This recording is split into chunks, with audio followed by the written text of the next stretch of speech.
Hi there, I'm Nicole Wilbur. I'm a writer and story nerd, and welcome back to my channel. It is April. No, it is March. It is March, but April is coming up in like 2 weeks, which is crazy, which means Camp Nanowrimo is coming up very, very soon. I'm not planning on doing camp this year, but I thought this would be a great time to kind of rediscover and redefine my outlining process, which continues to evolve. But this is what it is right now. It's not perfect. It's definitely not perfect. But with Camp Nano coming up, I wanted to share in case you're looking for ideas for your own outlining process and if any of these steps resonate with you. So my step number 1 is marinate. Once I have an idea, it's to kind of marinate on it and mostly to go about my day, and if I have free thinking space, to try to train my brain to think about the story. Usually I'll be walking around or I'll read something in a book and something will catch my eye or a little bit of a scene will come to me and I will just write it down all in one document or the notes app on my phone. Once I feel like I've marinated and I've kind of let myself brainstorm, then I go to step 2, which I call a more intentional brainstorm. So look at what I have, and sometimes I'll have bits of scenes, images in my head, maybe bits of dialogue, but I don't have like, this is what the midpoint twist is going to be or anything like that. I will sit down and identify the gaps, and look, there are a lot of gaps, but identify the gaps in terms of the important things. Basically like the who, what, when, where, why. What am I missing? What is the story here? What is going to happen next? And what I'd like to do in this step is just make sure I'm making time to sit down and brainstorm, to sit down even like 20 minutes on each thing and to come up with lots of ideas, and eventually those ideas will lead to more questions, which will lead to more ideas. There's lots of craft books that talk about this and give their own methods. Story Genius has a cool one where they have you, actually Story Genius and Anatomy of Story both have you start from like the theme of your story. I would say one of the things that Story Genius might be a little bit of weak on is that they say, you have to have the point before you start. Maybe it's not a weak point for them, maybe it's just a weak point of us as writers being like, well, we don't know our point till we've written a first draft. Anyways, there's lots of processes in there that I'll use. Anatomy of Story for fleshing things out, for figuring out the premise, for brainstorming a bunch of the characters. Step number 3 is figuring out the genre. For this, I tend to use the story grid, which I find extremely helpful. I will first look on their kind of like all genres article, which I'll link below, and then once I figure out, the 2 or 3 genres that my story falls under. For example, when I was writing my heist story, because I'm kind of criminal, I thought it was like an action story. It's actually a crime genre, a heist story. Like the genre is a heist. And so I read over that whole article about the crime genre and the heist subgenre and try to internalize some of those conventions, obligatory scenes, value shifts. I don't always take everything in those articles as the law, but it is very helpful to read. And then I'll try to watch a few movies or read a few books in that genre. Number 4, I'm going to call this ongoing motivation and procrastination. At this point, I want to try to get things together to understand like the essence, the aesthetic, the feel of the story, and to help myself remember in like a month or 2 when I'm in the middle and I'm totally stuck why I love it. So this is when I will put together a Pinterest board, when I'll create a list of movie, TV, book scenes, or songs, or characters in fiction or something that have a similar feel to my story and make me want to write it. Number 5 are my character paragraphs, and this is something that I started doing after I did that outlining like Brandon Sanderson video on my channel, which I will link above. It's my most popular video, so maybe there's something that's okay about it. That's basically where I write out little descriptions of each character. I'll start with like the minor details like their appearance or last name, but mostly I focus on like where they are before the story begins and then where they'll be at the end of the story, how they're gonna change. I really, really like this, and I always refer to these character descriptions a ton while I'm writing because I'm like, what do you look like, and like what are you supposed to be changing towards. If you have a lot of characters, it's very helpful for me to keep track. And I love writing out the paragraph rather than listing stuff, because writing a paragraph to me forces it to be kind of coherent and formalized, and that really helps my writing process.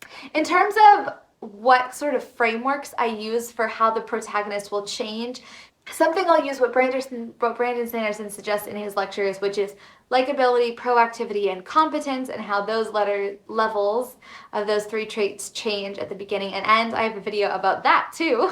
Woo! And sometimes I'll use need, weakness, desire from Anatomy of Story, or even internal genre from StoryGrid, whatever feels better for the character and more applicable. Step number 6. In a Word document, I label the 4 acts. So I like breaking the second act or the middle act into 2. If you read Save the Cat at all, they have 3 acts. I like to break the middle one into 2 and have like before the midpoint and after the midpoint. And then I write down all of the scene ideas that I have so far, including where they'll go approximately in the book, so I know you generally know like what's going to happen at the beginning, what's going to happen at the end. Usually I have a bunch at the beginning and a bunch at the end, and then I'll have like a couple in the middle. At that point, I do number 7, which is brainstorming and filling in the first act until I get to a part that feels like the break into 2. I really like writing beginnings. Beginnings are so fun. So I generally have a good idea of what I want to outline there. Step number 8 is I write until I get stuck. So I look at the first scene on my outline and I say, okay, let's start writing. And I start writing. And this is when I'm trying to figure out the character voice, trying to get a better sense of who the main characters are, trying to write myself into the world and feel what the story is going to eventually feel like. Usually for a novel, this is 10 to 15,000 words, which ends up being most or all of the first act. And then for the past 2 of my projects, I think I've done this, where I decided it was time to start writing. I sat down, I wrote the first 10 to 15,000 words, and then I got really stuck. But it's actually, I think, a nice part of my process, because I feel like I need to discover the character and feel the voice. So now I consider it, part of everything that I do, and I know that I'm eventually going to get stuck and not know where to go.